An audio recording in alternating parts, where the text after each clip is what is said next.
আমার আল্লাহর মায়া কি কম। আল্লাহ বলে গোলাম তোর মা বাবার থেকে আমি মাওলার মায়া যে কত গুণ বেশি। সন্তানের কান্না দেখলে যদি মা বাবার অন্তরে মায়া হয়, ওরে ওই মা বাবায় তো তোরে বানায় নাই, এত সুন্দর চেহারাটা দিয়া বানাইছি আমি, তোর জবান দিয়া কথা বলার শক্তি দিয়েছি আমি, আরে তোরে খানার ব্যবস্থা করেছি আমি, ঘুমের ব্যবস্থা করেছি আমি।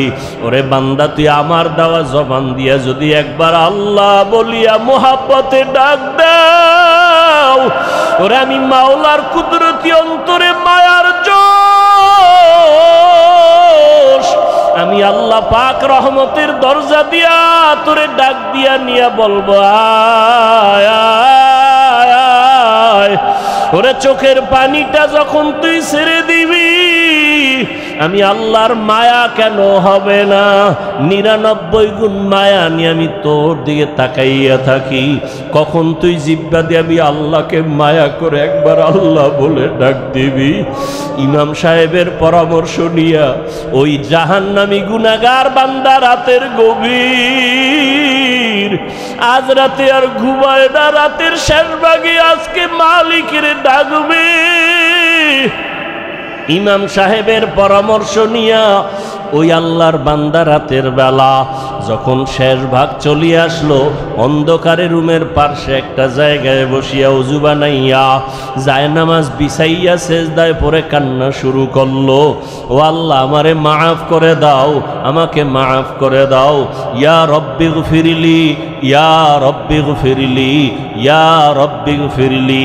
এমন কান্না, এমন কান্না, ঘরের বাচ্চারা পর্যন্ত এক পর্যায়ে আওয়াজ বাড়তে বাড়তে সজাগ হয়ে গেছে।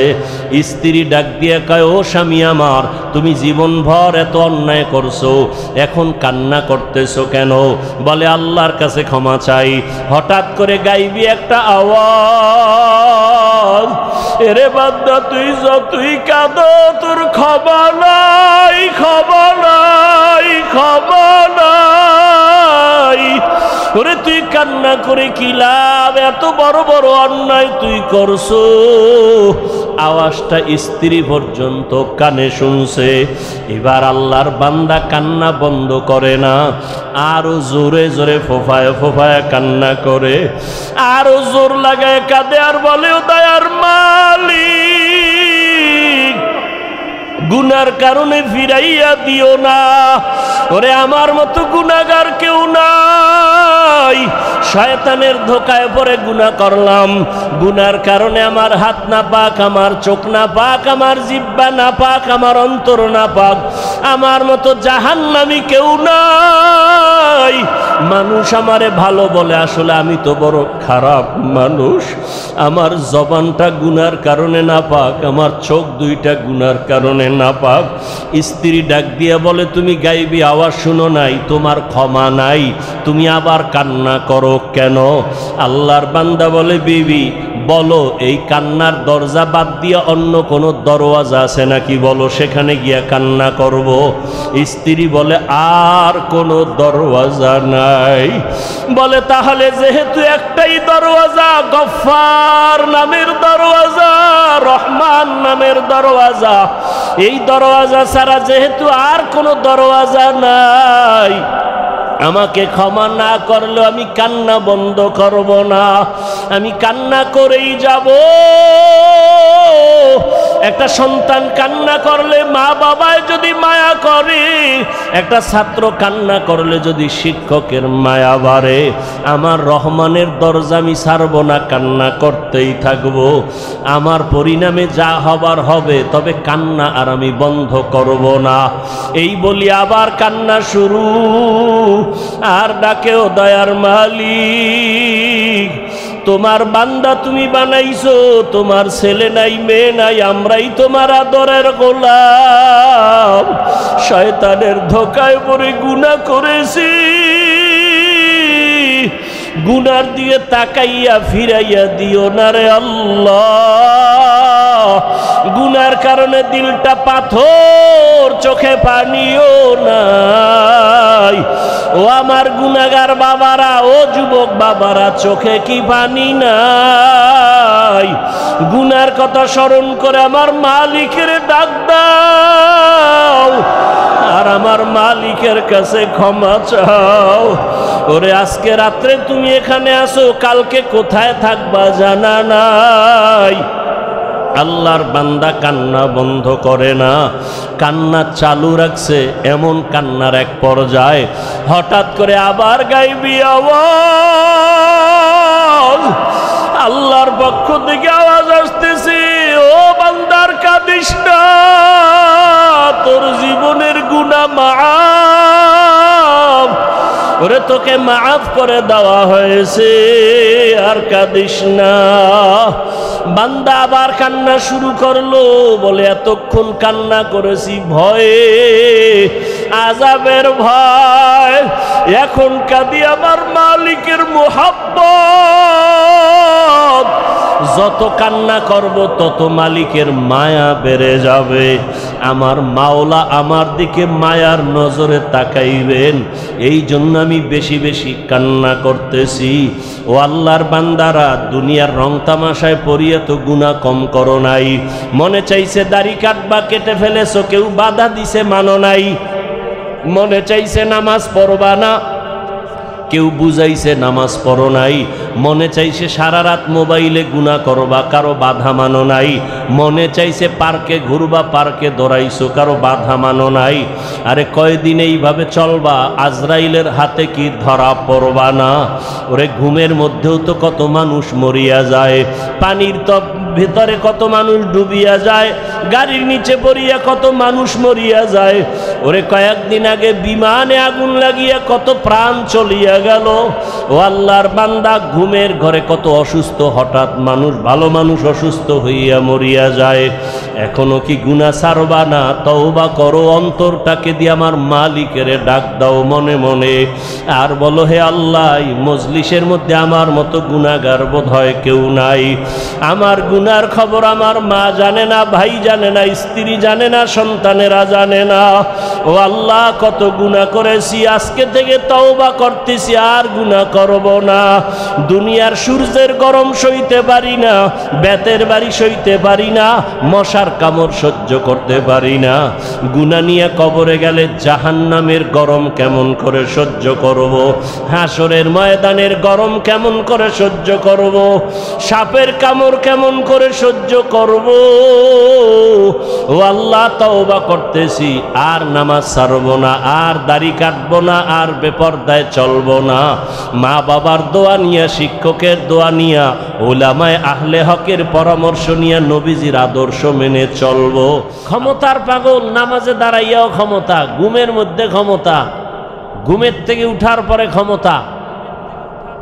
যারা যেই জিনিসের পাগল, তারা 24 ঘন্টা সেই জিনিস নিয়ে জিকির করে আর ফিকির করে। যে নারীর পাগল, তার 24 ঘন্টা জিকির আর ফিকির। বলেন না কেন? যারা গাড়ির পাগল, তারা 24 ঘন্টা জিকির আর ফিকির। যারা বাড়ির পাগল, 24 ঘন্টা জিকির আর ফিকির। ঢাকাতে বাড়ি আছে, এরপরও জিকির ফিকির। চট্টগ্রামে বাড়ি দরকার, আবার জিকির। কানাডায় করব, সিঙ্গাপুরে করব, কক্সবাজারে বাড়ি করব। এর কি কিসের পাগল? যে নারীর পাগল, তার 24 ঘন্টা ফিকির নারী। যে ক্ষমতার পাগল, তার 24 ঘন্টা ফিকির কি? ক্ষমতা। তাহলে দুনিয়ার সবাই পাগল, কেউ ক্ষমতার পাগল, কেউ নারীর পাগল, কেউ টাকার পাগল। এই সব পাগলের মধ্যে একদল উত্তম পাগল আছে, এরা টাকার পাগল না, বাড়ির পাগল না, গাড়ির পাগল না, ক্ষমতার পাগল না, এরা আল্লাহকে পাওয়ার পাগল। কাকে পাওয়ার? যে ক্ষমতার পাগল, সে কি চায়? ক্ষমতা। যে নারীর পাগল, সে কি চায়? যে টাকার পাগল, সে কি চায়? টাকার পাগল এমন হওয়া হইছে, বাবার পকেট মারে, মায়ের মারে, এক পর্যায়ে টাকার জন্য মাকে মাইর দেয়, বাবারে জবাই করে। কিসের পাগল? ও কি চায়? টাকা চায়। বাপ সামনে বাধা, বাবারে মারো। আমার দরকার টাকা, মা বাধা হইছে, মাকে মেরে ফেলো। আমার দরকার টাকা, দোকানওয়ালাকে মেরে ফেলো। টাকার পাগল। নারীর পাগল যারা, এরা বলে মা ছাড়বো, বাপ ছাড়বো, আমার নারী ছাড়বো না। দুই রশিতে একজনার ফাঁসি। তাহলে যারা দুনিয়ার পাগল, এগো চিন্তা ফিকির দুনিয়া দুনিয়া দুনিয়া। আর যারা আল্লাহর পাগল, এরা কি চায়? এরা হাঁটতে চলতে সবসময় খালি কি ফিকির করে? অন্তরে ফিকির আল্লাহ, জবানে জিকির আল্লাহ, উঠতে বসতে শুধু আল্লাহকেই ডাকে। কাকে ডাকে? ইয়া ইলাহি মুঝসে মুঝকো दूर कर, ताके देखो मुझ में तुझको एक नजर, या इलाही तू मेरा माबूद है, या इलाही तू मेरा माशूक है, या इलाही तू मेरा सत्तार है, या इलाही तू मेरा गफ्फार है। আল্লাহকে পাওয়ার জন্য যেই বান্দা পাগল, যে পাগল হইছে কেন? কইটার মধ্যে মজা পাইছে। মা বাবায় বুঝায় তুই কোন মাইয়ার জন্য পাগল হইছ, তোরে সুন্দরী রূপসী বড় লোকের মাইয়া এনে দিব, বলে দরকার নেই আমার ফেতনি বালা, চেহারা ভালো না কামার এটাই ভালো। মা বাবায় যত বুঝায়, সন্তানেই বুঝ মানতে চায় না। বলে আমি যেই মেয়েটার পিছনে পাগল হয়ে গেছি, ওরে আমার দরকার, তোমারে দরকার নাই, বাবারে দরকার নাই, টাকা লাগবে না, ভিক্ষা করে খাবো, আমার চোখের দেখার পাগল নারীটারে আমার লাগবে। তোমরা যতই বলো কালো, তা আমার কাছে এটাই কি ভালো। এখন যত বুঝায় সে বুঝতে চায় না।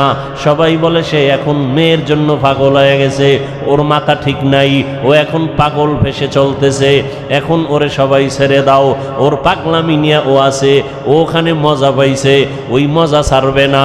টাকার পেছনে যারা ঘুরে দৌড়ায়, হাজারবার বুঝানোর পরও বলে হারাম খাবি না, এরপরও হারামের ভিতরে মজা। কুকুরের যতই বুঝাও পায়খানা খাওয়া ভালো না, তোর জন্য ফ্যান আছে, ভাতের মার আছে, তোর জন্য খানা আছে আলাদা, বাথরুমে গিয়া পায়খানা খাইও না। কুকুরের যত বুঝাবে কয় না আমার ওটাই মজা বেশি। কথা ঠিক নেই? এরে নবীর উম্মত যারা আমার আল্লাহ পাকের আশিক, ওরা গবেষণা করতে করতে ফিকির করতে করতে চিন্তা করলো, আমার মা আমার বাবা আমার আসল কেউ না, একমাত্র আমার আসল কে? রিজিকের মালিক আমার আল্লাহ, হায়াতের মালিক আমার আল্লাহ, ইজ্জতের মালিক আমার আল্লাহ, আমাকে সুস্থ রাখার মালিক কে?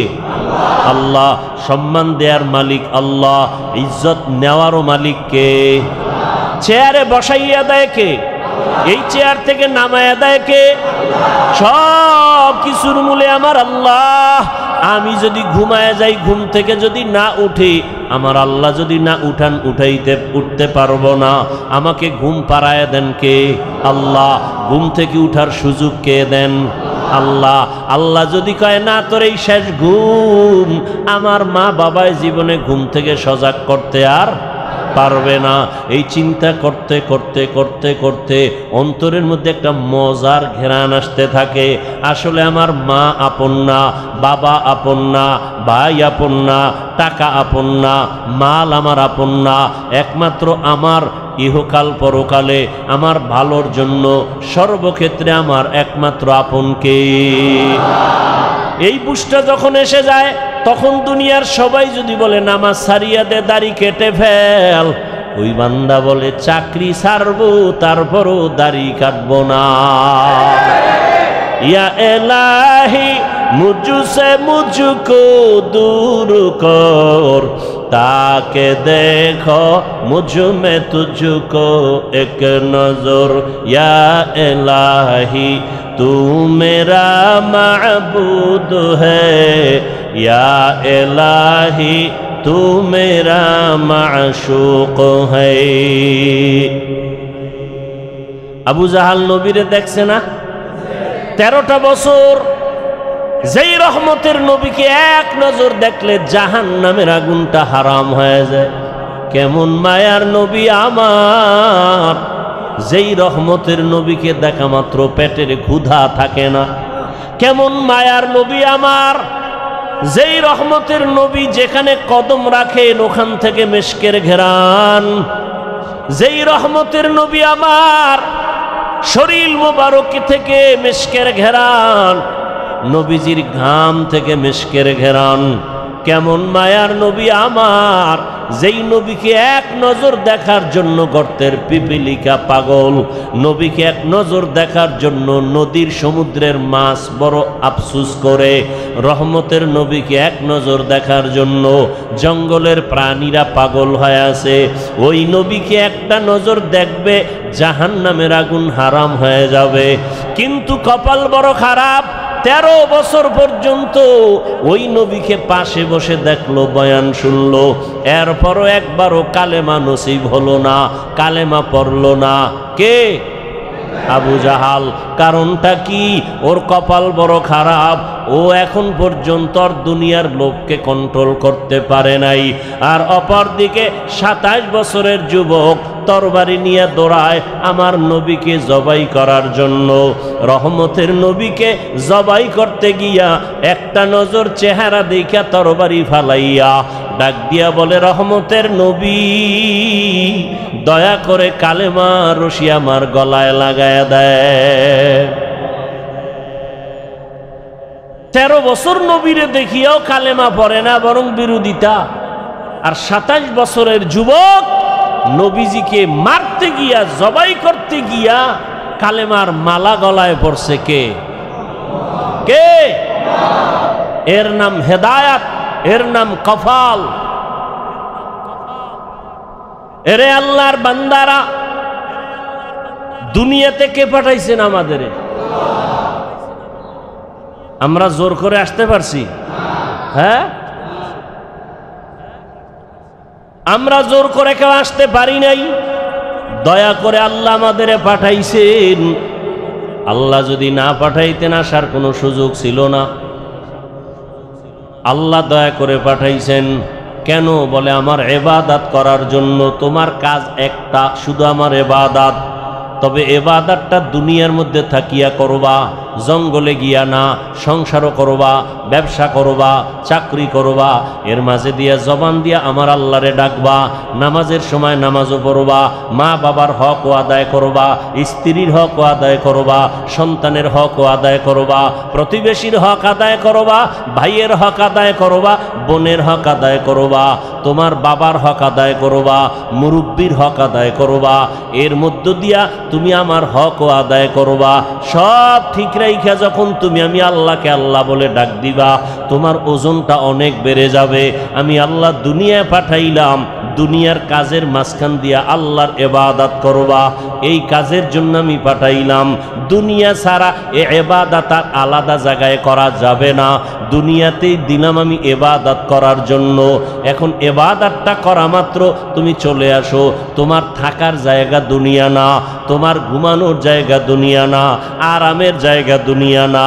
আমি আল্লাহ তোমার চির শান্তির জন্য আরামের ঘর বানায় রাখছি জান্নাত। বেহেশত আযাকে আযারে নবাসত, কাছে রাবা কাছে কারে নবাসত। আল্লাহ সতর্ক বাণী দিয়া বললেন, ইয়া আইয়ুহাল্লাযীনা আমানুত্তাকুল্লাহ, ও মুমিন আমি আল্লাহকে ভয় কর। ওয়ালতানজুর নাফসুম মা কদ্দামাত লিগাদিন ওয়াত্তাকুল্লাহ। সামনে তোমার একটা জীবন আছে, ওই জীবন তোমার আসল জীবন। দুনিয়ার জীবনের তোমার কোনো মূল্য নাই, 1 ঘন্টার গ্যারান্টি নাই, 1 সেকেন্ডের কোনো ভরসা নাই।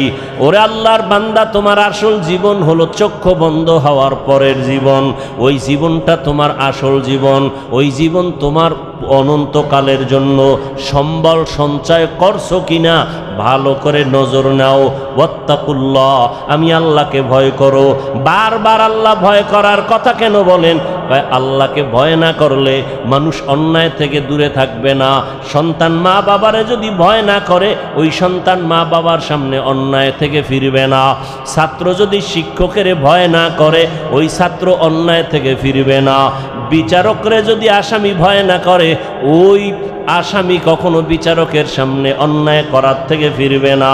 যেই মানুষ আমার আল্লাহকে ভয় করবে না, ওই মানুষ অন্যায় করা ছাড়বে না, বারবার অন্যায় করবে। আর যেই সন্তান মা বাবাকে ভয় করবে, ওই সন্তানটা গোপনে গোপনে দুই একটা অন্যায় করলেও মা বাবা আসলে অন্যায় থেকে ফিরে যাবে, আর গুনাহ করবে না। মা বাবার শাস্তির ভয়ে ছাত্র মাঝে মাঝে অন্যায় করে, শিক্ষকের বিচারের ভয় আর করে না। ঠিক এই বান্দা আমার আল্লাহর ভয় যখন অন্তরে আসবে, তখন জীবন দিবে, আল্লাহর বিরুদ্ধে কোনো কাজ করবে না। আর এই আল্লাহর ভয়টা অন্তরে জমা করার জন্য একমাত্র রাস্তা আল্লাহওয়ালাদের সোহবত। আল্লাহওয়ালা যারা আল্লাহর ওলি, এদের নেক নজর, এদের দোয়া, এদের পরামর্শ। কারণ কিয়ামত পর্যন্ত আর এক সেকেন্ডের জন্য জমিনে নবীজি আসবেন? কালেমার দাওয়াত দিতে নবী আসবেন? চট্টগ্রামে নবীজি আইসা কালেমার দাওয়াত দিবেন? ঢাকাতে নবীজি আইসা কখনো কালেমার দাওয়াত দিবেন? নবী আর জীবনে দাওয়াত দিতে আসবেন না। সাহাবায়ে কেরাম আসবেননি? আসবেন না। এরপরে আইম্মায়ে কেরামরা আসবেননি? আসবেন না। বড় বড় বড় বড় আউলিয়ায়ে কেরামরা আসবেন? খাজা মঈনুদ্দিন আসবেন দাওয়াত দিতে? আর আসবেন না। কিয়ামত পর্যন্ত একমাত্র জান্নাতের পথ পাওয়ার ঠিকানা উলামায়ে আহলে হকের সোহবত। উলামায়ে আহলে হকের সোহবত। এই জন্য আল্লাহ বলেন বারবার আমাকে ভয় কর। আমাকে ভয় না করলে হাজারো বয়ান শুনবা, তোমার এই বয়ান অন্তরের মধ্যে যাবে না। কারণ তোমার অন্তরে আল্লাহর আযাবের কোনো ভয় নাই। ইন্নাল্লাহা খাবীরুম বিমা তা'মালুন, তুমি যা করো এ বিষয়ে অগ্রিম সব কিছু কে জানেন? আল্লাহকে ফাঁকি দেওয়া যাবে? ফাঁকি দেওয়া যাবে না। আল্লাহ বলে বান্দা আমাকে ভয় কর, গুনাহ থেকে দুনিয়ার মহাব্বত সারিয়া আখেরাতের লাইনে তুমি মজবুতি অর্জন করো, আখেরাতের বাজার ঠিক মতো করো। আখেরাতের বাজার হলো ইবাদত। আখেরাতের বাজার কি? ইবাদত মানে কি শুধু নামাজ? হাসি দিবেন ইবাদত, কান্না করবেন ইবাদত, মা বাবার সাথে কথা বলবেন ইবাদত, আপনি বিবাহ শাদী করবেন ইবাদত, চাকরি করবেন ইবাদত, ব্যবসা করবেন ইবাদত, লেখাপড়া করবেন ইবাদত। সব কিছু আল্লাহর মোহাব্বত নিয়ে করবেন, নবীর আদর্শ মেনে করবেন, ইবাদত হয়ে যাবে। বাথরুমে গিয়ে বসে থাকবেন, সেটাও আপনার ইবাদত হিসাবে পরিণত হবে যদি আল্লাহর মোহাব্বত রসুলের আদর্শ অনুযায়ী বাথরুম করেন। আল্লাহর মোহাব্বত আর কার আদর্শ? আর কারো আদর্শ মানা যাবে না। সব আদর্শ ভেজাল। নির্ভেজাল আদর্শ মদিনার রসুলের। দুনিয়ার সব আদর্শ নাপাক। সব আদর্শ একমাত্র পাক আদর্শ কি? রহমতের নবীর আদর্শই কি? পাক। রহমতের নবীর আদর্শ গ্রহণ করার কারণে মক্কার চূড়ান্ত খারাপ মানুষ জান্নাতের অগ্রিম টিকিট হাতে নিয়েছেন। ঠিক না? কয়জন? কয়জন? রসুলের আদর্শের কারণে আল্লাহ জান্নাতের টিকিট তাদের হাতে দিয়েছেন। তারা মরিয়াও অমর, এখনো তাদের নাম যশ খ্যাতি, এত সুনাম। সমস্ত সাহাবায়ে কেরামদের নাম শুনিয়া মানুষের দিলের মধ্যে মায়া লাগে। এমন এমন ঘটনা বললে মানুষ চোখের পানি ধরে রাখতে পারে না, কান্না কান্না।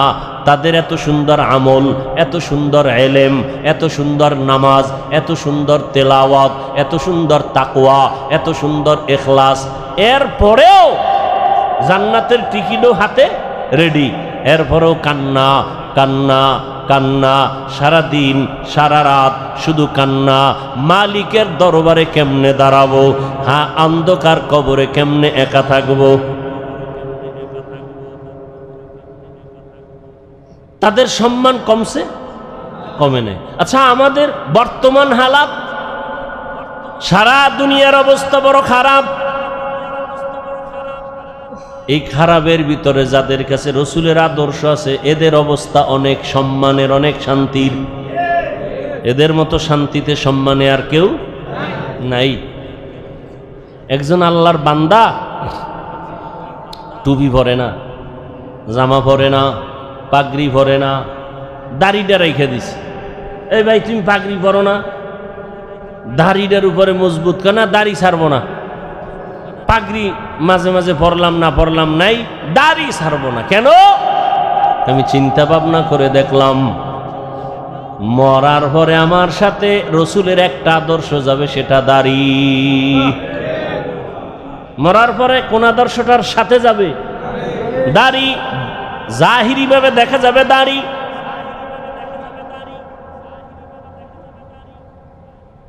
এটাই রসুলের আদর্শের প্রতীক। এই জন্য রহমতের নবী তার আদর্শর বয়ান দিয়া মানুষকে এমন ভাবে দ্বীনের দিকে আকৃষ্ট করে ফেললেন, দুনিয়ায় থাকিয়া আখিরাতের বাজার করো। এই যে বাজারে দোকানদারি ব্যবসা করে, এটা কি নিষেধ? বাজারে যাও, বাজারে যাইয়াও দুনিয়ার বাজারে গিয়াও আখিরাতের বাজার করো। কেমনে? যখন তুমি দুনিয়ার বাজারে যাও জরুরত সারার জন্য, রাস্তার ডানে হাঁটো, নজর নিচের দিকে রাখো।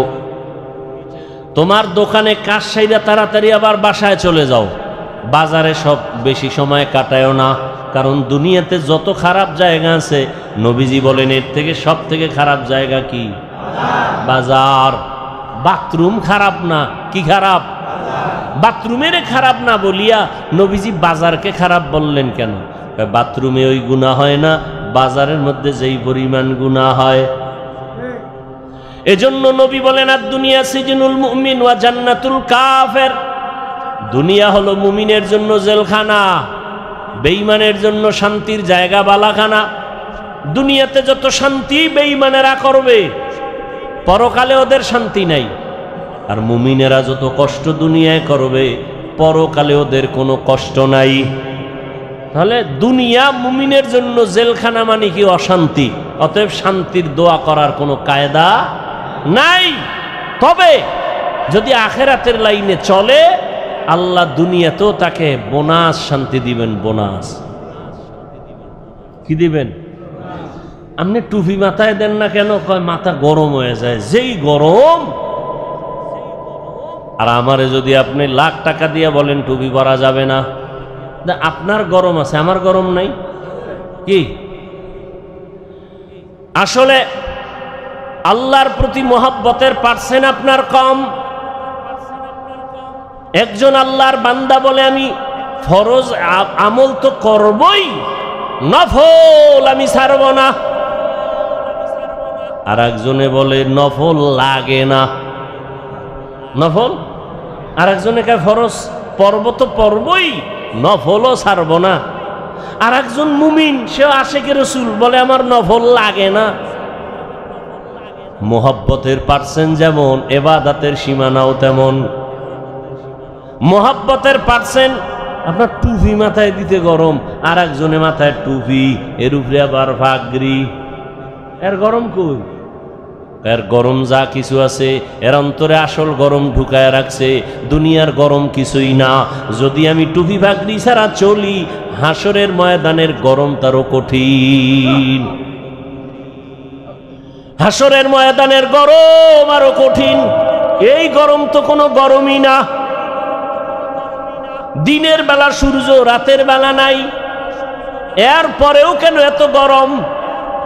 সূর্য তো দিনে আসিল, রাত্রে আছে নাই, এরপরও কেন এত গরম? আর এই সূর্যটা বিজ্ঞানীরা বলে 9,30,00,000 মাইল উপরে। এই সূর্যের একটা মুখ নিচে দেওয়া, বাকি সব উপরে। আবার এই মুখটার তাপ ফেরেশতারা পানি দেয় ঠান্ডার জন্য। আবার ওই তাপটা ডাইরেক্ট জমিনে আসে না, সূর্যের নিচে একটা গ্যাসের পাতলা আবরণ আছে, ওইটা আটকাইয়া রাখে সূর্যের আলোটারে। এরপরে আস্তে করে বাকি তাপটা জমিনে ছাড়ে। জমিনে আসার পরে ওই তাপটাও বান্দার কষ্ট হবে। আল্লাহ তাআলা পোশাকের আয়োজন করে দিলেন। মাথার পোশাক চুল, শরীরের পোশাক লাগাও। সূর্যের পোশাক আলোটা ইসা তোমার যেন ডাইরেক্ট হিট করতে না পারে। জঙ্গলের প্রাণীর পোশাক হইল পশম। শরীরের উপরে পশম, এরপরে চামড়া আল্লাহ দিয়া রাখছেন। আবার এই পোশাকের মধ্যে রহমতের নবী সবুজটাও ব্যবহার করেছেন, কালো রং ব্যবহার করেছেন, সাদাটা বেশি ব্যবহার করেছেন। কেন? ১৫০০ বছর পরে বিজ্ঞানীরা গবেষণা করে বের করলো রহমতের নবী সবুজ কালারটাও ব্যবহার করেছেন, কালোটাও ব্যবহার করেছেন, সাদাটা বেশি ব্যবহার করলেন কেন? বিজ্ঞানীরা এটা গবেষণা করে বের করলো সাদা কালারটা শীতের মধ্যেও শরীরের সাথে অ্যাডজাস্ট হয় এবং গরমের মধ্যেও অ্যাডজাস্ট হয়, অন্য কালার হয় না। প্রচন্ড ঠান্ডা সাদা কালার কন্ট্রোল করে শরীরের সাথে ম্যাচিং করে দেয়, প্রচন্ড গরম সাদা কাপড় সাদা কালারে কনভার্ট করে শরীরের সাথে অ্যাডজাস্ট করে দেয়, শরীরের উপরে বেশি কোনো যেন আঘাত না করে। আরব দেশে যান, সৌদি আরবে আমি গেলাম, ওখানে দেখলাম আরে আমরা পাতলা জামা পরি, আর এরা মোটা মোটা সাদা জামা পরি, অনেক মোটা কাপড়ের জামা। গবেষণা তো ঠিকই, সাদা কাপড়ে প্রচন্ড গরমকে এই সাদা কালারটায় কন্ট্রোল করে ফেলে। ভাইরা আমার, সারা দুনিয়ার মানুষকে আল্লাহ পাঠাইছেন দুনিয়ার জায়গায় ইবাদত করার জন্য। তোমার কাজ ইবাদত। এবার তুমি খাবা কি সেই বিষয়ে চিন্তা কার? আল্লাহ কয় কি খাবি ওই চিন্তা পরে করো কেন? তোরে পাঠাবার আগেই তো এটা কমপ্লিট করে রাখছি, তুই এই চিন্তা করো কেন? এটা যদি করতি নাই না আগেই তো করে দিস। তুই দুনিয়াতে বাঁচবি কত ঘন্টা, কত লোকমা খানা তোর মুখে যাবে সব বরাদ্দ, কত ডোক পানি তুই পান করবি সব লেখা, কত ঘন্টা তুমি ঘুমাইবা তাও সিলেক্ট করে রাখছেন আমার আল্লাহ, সব তোমার রিজার্ভে আছে। তুমি একবেলা খাও নাই, ওটা তোমার জন্য রিজার্ভে নাই, তোমার একবেলা খানা হবে না, সব আল্লাহ রেডি করে দুনিয়ায় পাঠাইছেন। দুনিয়ার তোমার আলোর দরকার, আগে সূর্য বানাইছেন, তোমার চলার জায়গা দরকার, জমিন বানাইছেন, পানির দরকার, সমুদ্রের পানি, ওদিকে বৃষ্টির পানি, সব ব্যবস্থা করে দিয়ে আল্লাহ বলেন তোমার একটাই কাজ আমার ইবাদত। দুনিয়ার সব মানুষ ২৪ ঘন্টা ইবাদত করে। ২৪ ঘন্টা কি করে? আল্লাহ সূর্যটারে চাঁদকে ক্যালেন্ডার বানায় দিছেন, ২৪ ঘন্টা দুনিয়ার মানুষ নামাজে আছে। আমরা এখন পড়ি নামাজ, এর ৫ মিনিটের আধা ঘন্টা পরে আর এক দেশে নামাজ শুরু, এর ১ ঘন্টা পরে আর এক জায়গায় নামাজ শুরু, আবার ৩ ঘন্টা পরে সৌদি আরবে শুরু। হ্যাঁ, এইভাবে টোটাল দুনিয়াটাকে আল্লাহ পাক ক্যালেন্ডারের সাথে সূর্য চাঁদের সাথে মিলাই দিছেন। অর্থাৎ আল্লাহর ইবাদত এক টাইমে করবে না, দুনিয়াতে ২৪টা ঘন্টাই বান্দা আমার ইবাদত করবে, ১ সেকেন্ড যেন ইবাদত থেকে খালি না থাকে। আমরা রাত্রে ঘুমাইছি, নামাজ পড়ি না, রেস্টে আছি, ইবাদত থেকে একটু জাহিরিভাবে ইবাদত থেকে আমরা একটু রেস্টে আছি, চুপচাপ। আল্লাহ কয় দুনিয়ার অন্য জায়গায় তো তোমার মতো বান্দা বান্দিরা ইবাদত করতেছে, সেখানে সূর্য আছে, রাত না। এখন তুমি যদি বলো ওই আরব দেশের যখন নামাজ পড়ে আমি তখন পড়ব, এই চিন্তা যদি লেবানন করে, লন্ডন করে, আমেরিকা করে, তাহলে ইবাদত এক টাইম হবে আর এক টাইম হবে না। আল্লাহ কয় না না, আমি পাঠাইছি ইবাদতের জন্য, ২৪ ঘন্টার সেকেন্ডে সেকেন্ডেই সারা দুনিয়ার মানুষ ইবাদত করবে।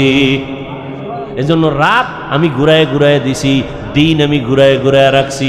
সূর্যটা ঘুরে ঘুরে আলো দেয়, ঘুরে ঘুরে আলো দেয়। এখানে রাত, ওখানে দিন, ওখানে দিন, এখানে রাত, ঠিক নেই?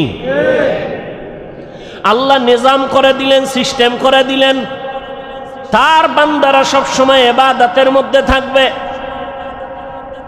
ওই আল্লাহর ইবাদতের জন্য বান্দা, তোমাকে বড় পীর, মাওলানা, মুফতি, মুহাদ্দিস, এমএ পাস, বিএ পাস করা লাগবে না, তোমার অন্তর পরিশুদ্ধ করা লাগবে, অন্তর গুনাহমুক্ত করতে হবে।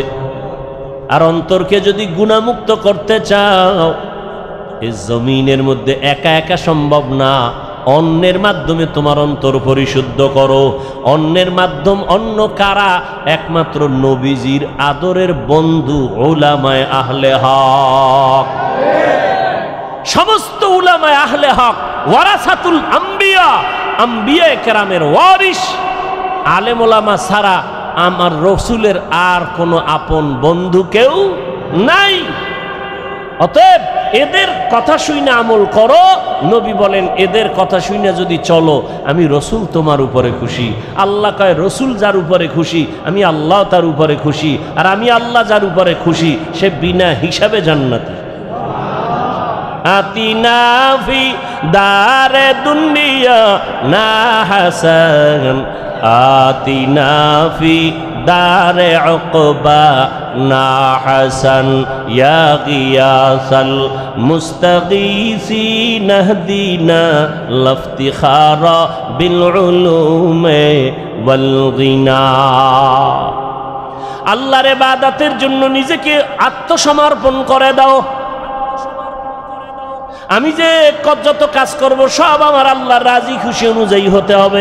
ইন্না সালাতি ওয়া নুসুকি ওয়া মাহইয়ায়া ওয়া মামাতি লিল্লাহি রাব্বিল আলামিন। ইব্রাহিম নবী দোয়া করলেন আমার নামাজ, আমার কোরবানি, আমার বেঁচে থাকা, আমার মরে যাওয়া কার জন্য? আল্লাহর জন্য আমি বেঁচে আছি। আল্লাহর জন্য বেঁচে আছি মানে যতক্ষণ বেঁচে আছি আমি আল্লাহর হুকুম অনুযায়ী চলব। আমার ব্যবসা বাণিজ্য সব কিছু আমার আল্লাহর জন্য। আমার নামাজ, আমার রোজা, আমার তেলাওয়াত, আমার জিকির, আমার সব ব্যবসা বাণিজ্য কার জন্য?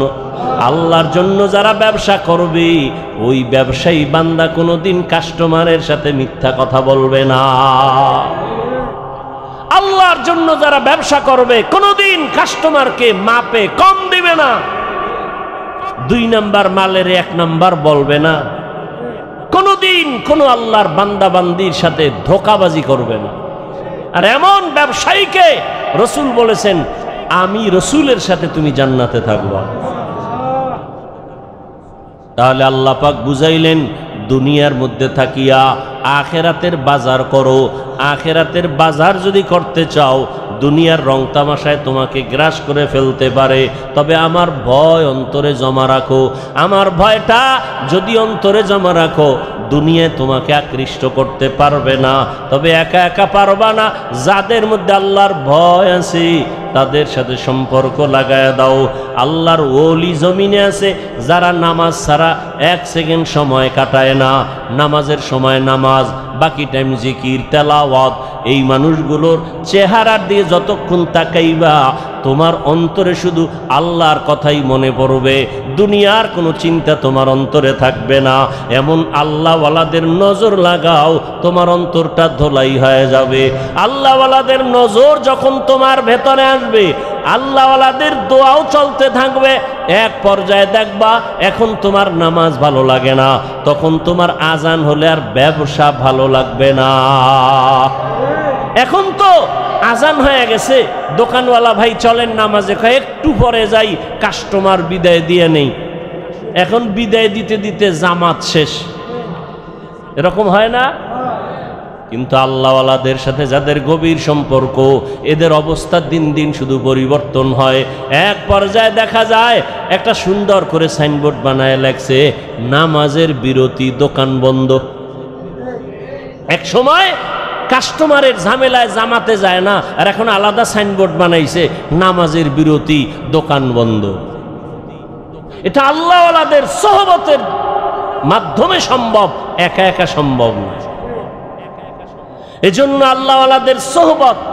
আল্লাহওয়ালা কারা?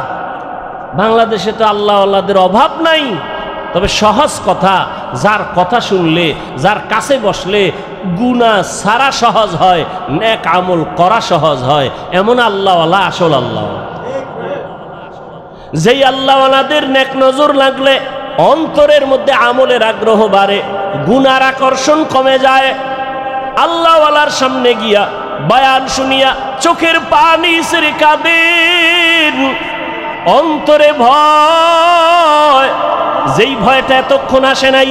আল্লাহওয়ালা খাঁটি আল্লাহওয়ালাদের বয়ান শুনতে গিয়া চোখের পানি যখন পড়া শুরু হয়ে গেল, দিলটা নরম হয়ে গেছে। আল্লাহওয়ালার বয়ান শুনিয়া কেমন যেন এখন আর ব্যবসা ভালো লাগে না, চাকরি ভালো লাগে না, এখন আর দুনিয়াদারি ভালো লাগে না। বান্দার চোখের থেকে পানি বের হয়ে গেল। আল্লাহর কাছে বারবার তওবা করে ক্ষমা চায়, জীবনে কত নামাজ ছাড়লাম, কত বেপরদায় চললাম, কত মিথ্যা কথা বললাম, গালি দিলাম, গীবত শিকায়াত করলাম। আল্লাহর কাছে তওবা করে, আল্লাহ তুমি আমাকে দয়া করে মাফ করে দাও। ভাইরা আমার, মানুষের জীবনের একটা পর্যায়ে আসিয়া নিজে নিজে একটা পেরেশানির মধ্যে পড়ে, আরে একদিন তো মরে যাব, এই একটা চিন্তা চলে আসে একটা সময়, আমি তো মরব, তো কি উপায় হবে আমার, করলাম কি জীবনে।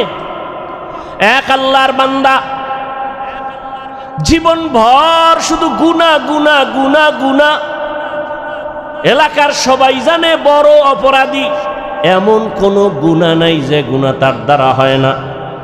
রাতের বেলা একদিন বিছানায় শুয়ে শুইয়া চিন্তায় পড়ে গেল, আরে আমি গুনাহ করতে করতে জীবন আমার শেষের দিকে চলল, আমার ডানে বামে সব চলিয়া গেল, গুনাহ করলাম হাতের দ্বারা, কত মানুষ জবাই করলাম। এখন তো মানুষ আমারে দেখলেই ভয় পায়, জানে আমি এলাকার বড় সন্ত্রাসী, বড় চাঁদাবাজ, বড় চান্দাবাজ, ধান্দাবাজি করি। মানুষ আমার সামনে আসে না, আলেম ওলামারাও আমারকে ভালো জানে না। মন্তরের মধ্যে একটা আঘাত লাগছে, হঠাৎ করে কানের মধ্যে আওয়াজ, মসজিদের মিনারায় ফজরের আজান, আসসালাতু খায়রুম মিনান নাওম। অন্তরের মধ্যে গিয়া হিট করলো, এক তো চিন্তায় পড়ছে আমার উপায় কি হবে, এর মধ্যে আজানের আওয়াজ অন্তরের মধ্যে হিট করলো। এবার কত একটু ঘুইরা ঘুইরা মসজিদের দিকে যাই, গিয়া দেখে কেউ নাই, মসজিদ দরজা একটা খোলা, মুয়াজ্জিন সাহেব আজান দিয়া বের হচ্ছে, ওদিকে ইমাম সাহেব রুমের পাশে ওযু বানায়। সন্ত্রাসীর দেইখা ইমাম সাহেব বড় ভয় পেয়ে গেল। ওই লোকটা বলে, ভয় পাইও না হুজুর, আমি এখন উল্টা মন নিয়ে আসি না, আমার অন্তরটা বড় দুর্বল, আমার একদিন মরণ হবে, মালিকের কাছে আমি কেমনে কি নিয়ে দাঁড়াবো, কি জবাব দিব।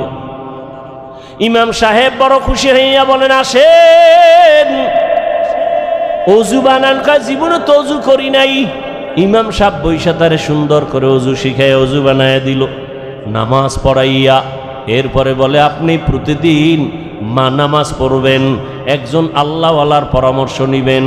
বলে, হুজুর আমি আপনার পরামর্শ নিব। আর গভীর রাত যখন হয়, আমার মাওলা তখন দরজা তওবার খুইলা বান্দাকে ডাকে। অতিও গভীর হয় রজনী যখন, নীরবে প্রভুর নাম জপিও তখন। প্রভুর করুণা যদি পাইবারে চাও, গভীর রাতে উঠে প্রভুর গুণগান গাও। গভীর রাতে আমার আল্লাহ প্রত্যেক রাতের শেষ ভাগে প্রথম আসমানে আসিয়া হাজির। আল্লাহ জোহরে আইসা ডাকে না, আসরে আইসা ডাকে না, ফজরে আইসা ডাকে না, মাগরিবে ডাকে না, এশার সময় ডাকে না। আল্লাহ রাতের শেষ ভাগে প্রথম আসমানে আইসা ডাকে, ও আমার গুনাহগার গোলামেরা কই, শয়তানের ধোকায় পড়ে গুনাহ করেছো, আমি আল্লাহ ক্ষমার দরজা খুইলা ডাকতেছি। আলা মিন মুস্তাগফিরিন ফাগফির আলাহ, আলা মিন মুস্তারজিকিন ফারজুকা। ও গুনাহগারেরা, গভীর রাত, এখন সব অন্ধকার, অন্ধকারে কেউ কাউকে দেখে না, উঠো ও বান্দা। এখন গাছের পাখিরা পর্যন্ত ঘুমায়, ঘরের মানুষেরাও ঘুমায়, নদীর মাছগুলো ঘুমায়, দোকানগুলো বন্ধ, কোলাহল নাই, নীরবে তুমি একা একা একটু উঠো, ওইটা সুন্দর করে আস্তে করে অজু বানাও। ও দোকানওয়ালারা, ও ব্যবসায়ী বাবারা, ওরে দোকানদারি কইরা রাত্র 2টা 2:30টায় বাসায় যাও, যাইয়া তুমি ফ্রেশ হইয়া ঘুমায় যাও। তুমি যদি একটু চিন্তা করতা, এই টাইমে তো আমার মালিক আসমানে হাজির হয়ে গেছে, আমাকে ডাকতেছে। কত মানুষ ঘুমাইয়া যায়, উঠতে পারে না, আর তুমি ঠিক টাইমেই যায় বাসায় ঢুকছো। তুমি কি পারলা না ওযু বানাইয়া 2 রাকাত নামাজ পড়া সিজদায় গিয়া যদি কান্না করে বলতা, ও দয়ার মালিক, হারানো গোলাম তোমার দরওয়াজায় হাজির, মেহেরবানি করে তুমি মাফ করে দাও। ইমাম সাহেব পরামর্শ দিয়ে দিল, বাবা ভোর রাত্রে আমার মাওলা বড় দয়ার নজর দিয়া তাকায়, আপনি গোপনে একা একা অজু বানায় ঘরের কোণে একটু নামাজ পড়বেন আর আমার মাওলার কাছে কান্না করবেন। চোখের পানি দেখলে মা বাবার মায়া সন্তানের দিকে বেড়ে যায়, ছাত্রের চোখে পানি দেখলে শিক্ষকের মায়া বেড়ে যায়, আসামির চোখে পানি দেখলে বিচারকের মায়া বেড়ে যায়। ওরে ওদের থেকে আমার আল্লাহর মায়া কি কম? আল্লাহ বলে, গোলাম তোর মা বাবার থেকে আমি মাওলার মায়া যে কত গুণ বেশি। সন্তানের কান্না দেখলে যদি মা বাবার অন্তরে মায়া হয়, ওরে ওই মা বাবায় তো তোরে বানায় নাই, এত সুন্দর চেহারাটা দিয়া বানাইছি আমি, তোর জবান দিয়া কথা বলার শক্তি দিয়েছি আমি, আরে তোরে খানার ব্যবস্থা করেছি আমি, ঘুমের ব্যবস্থা করেছি আমি। ওরে বান্দা তুই আমার দেওয়া জবান দিয়া যদি একবার আল্লাহ বলিয়া মোহাব্বতে ডাক দাও, ওরে আমি মাওলার কুদরতি অন্তরে মায়ার জোশ, আমি আল্লাহ পাক রহমতের দরজা দিয়া তোরে ডাক দিয়া নিয়া বলবো আয় আয় আয়। ওরে চোখের পানিটা যখন তুই ছেড়ে দিবি, আমি আল্লাহর মায়া কেন হবে না? 99 গুণ মায়া নিয়ে আমি তোর দিকে তাকাইয়া থাকি। কখন তুই জিব্বা দিয়ে আমি আল্লাহকে মায়া করে একবার আল্লাহ বলে ডাক দিবি? ইমাম সাহেবের পরামর্শ নিয়া ওই জাহান্নামী গুনাহগার বান্দা রাতের গভীর, আজ রাতে আর ঘুমায় না, রাতের শেষ ভাগে আজকে মালিকের ডাকবে। ইমাম সাহেবের পরামর্শ নিয়া ওই আল্লাহর বান্দা রাতের বেলা যখন শেষ ভাগ চলিয়ে আসলো, অন্ধকারে রুমের পার্শ্বে একটা জায়গায় বসিয়া উজু বানাইয়া জায়নামাজ বিছাইয়া সেজদায় পড়ে কান্না শুরু করলো, ও আল্লাহ আমারে মাফ করে দাও, আমাকে মাফ করে দাও, ইয়া রব্বি গফিরলি, ইয়া রব্বি গফিরলি, ইয়া রব্বি গফিরলি। এমন কান্না, এমন কান্না, ঘরের বাচ্চারা পর্যন্ত এক পর্যায়ে আওয়াজ বাড়তে বাড়তে সজাগ হয়ে গেছে। স্ত্রী ডাক দিয়ে কয়, ও স্বামী আমার, তুমি জীবনভর এত অন্যায় করছো, এখন কান্না করতেছো কেন? বলে আল্লাহর কাছে ক্ষমা চাই। হঠাৎ করে গাইবি একটা আওয়াজ, এরে বান্দা তুই যতই কাঁদো তোর ক্ষমা নাই, ক্ষমা নাই, ক্ষমা নাই। ওরে তুই কান্না করে কি লাভ? এত বড় বড় অন্যায় তুই করছো। আওয়াজটা স্ত্রী পর্যন্ত কানে শুনছে। এবার আল্লাহর বান্দা কান্না বন্ধ করে না, আরো জোরে জোরে ফোফায় ফোফায় কান্না করে, আরো জোর লাগায় কাঁদে আর বলে, ও দয়ার মালিক, গুনার কারণে ফিরাইয়া দিও না। ওরে আমার মতো গুনাহগার কেউ নাই, শয়তানের ধোকায় পড়ে গুনাহ করলাম, গুনার কারণে আমার হাত না পাক, আমার চোখ না পাক, আমার জিহ্বা না পাক, আমার অন্তর না পাক, আমার মতো জাহান্নামী কেউ নাই। মানুষ আমারে ভালো বলে, আসলে আমি তো বড় খারাপ মানুষ। আমার জবানটা গুনার কারণে না পাক, আমার চোখ দুইটা গুনার কারণে না পাক। স্ত্রী ডাক দিয়া বলে, তুমি গাইবি আওয়াজ শুনো নাই, তোমার ক্ষমা নাই, তুমি আবার কান্না করো কেন? আল্লাহর বান্দা বলে, বিবি বলো, এই কান্নার দরজা বাদ দিয়ে অন্য কোনো দরওয়াজা আছে নাকি? বলো, সেখানে গিয়া কান্না করব। স্ত্রী বলে, আর কোনো দরওয়াজা নাই। বলে, তাহলে যেহেতু একটাই দরওয়াজা, গফফার নামের দরওয়াজা, রহমান নামের দরওয়াজা, এই দরওয়াজা ছাড়া যেহেতু আর কোনো দরওয়াজা নাই, আমাকে ক্ষমা না করলেও আমি কান্না বন্ধ করব না, আমি কান্না করেই যাব। একটা সন্তান কান্না করলে মা বাবায় যদি মায়া করে, একটা ছাত্র কান্না করলে যদি শিক্ষকের মায়া বাড়ে, আমার রহমানের দরজা আমি ছাড়ব না, কান্না করতেই থাকব। আমার পরিণামে যা হবার হবে, তবে কান্না আর আমি বন্ধ করব না। এই বলি আবার কান্না শুরু। আর ডাকেও দয়ার মালিক। তোমার বান্দা তুমি বানাইছো, তোমার ছেলে নাই মেয়ে নাই, আমরাই তোমার আদরের গোলাম। শয়তানের ধোকায় পড়ে গুনাহ করেছি, গুনার দিকে তাকাইয়া ফিরাইয়া দিও না রে আল্লাহ। গুনার কারণে দিলটা পাথর, চোখে পানিও নাই। ও আমার গুনাহগার বাবারা, ও যুবক বাবারা, চোখে কি পানি নাই? গুনার কথা স্মরণ করে আমার মালিকের ডাক দাও, আর আমার মালিকের কাছে ক্ষমা চাও। ওরে আজকে রাত্রে তুমি এখানে আসো, কালকে কোথায় থাকবা জানা নাই। আল্লাহর বান্দা কান্না বন্ধ করে না, কান্না চালু রাখছে। এমন কান্নার এক পর্যায়ে হঠাৎ করে আবার গাইবি আওয়াজ, আল্লাহর পক্ষ থেকে আওয়াজ আসতেছে, ও বান্দার কাঁদিস না, তোর জীবনের গুনাহ মাফ, ওরে তোকে মাফ করে দেওয়া হয়েছে, আর কাঁদিস না।